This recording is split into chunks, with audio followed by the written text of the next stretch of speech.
கர்த்தராகிய இயேசு கிறிஸ்துவின் நாமத்தினாலே நான் உங்கள் எல்லாரையும் வாழ்த்துகிறேன்.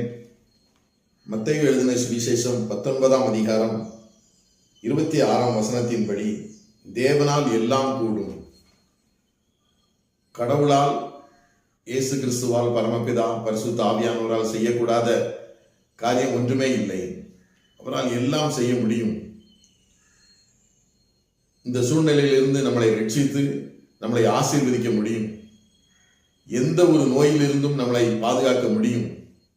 நமக்கு நித்திய ஜீவனை கொடுக்க முடியும். பரிசுத்தத்தின் மேல் பரிசுத்தத்தில் வளர செய்ய முடியும். கடன்களை எல்லாம் அடைத்து ஐஸ்வர்யவான்களாய் மாற்ற முடியும். நாம் அதை விசுவாசிக்க வேண்டும்.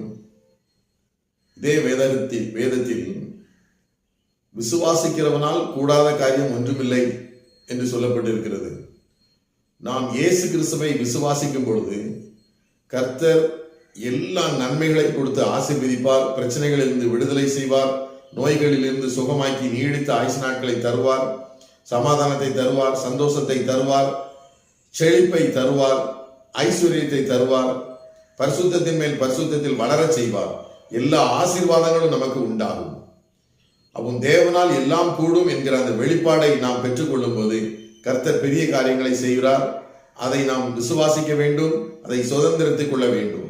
இயேசு கிறிஸ்துவை நாமத்தாலே ஜெபிக்கிறேன். ஆண்டவரே, தேவனால் எல்லாம் கூடும் என்ற வசனத்தின்படி எங்களுக்கு வேண்டிய எல்லா நன்மைகளையும் செய்ய உம்மால் கூடும் என்பதை நாங்கள் விசுவாசிக்கிறோம்.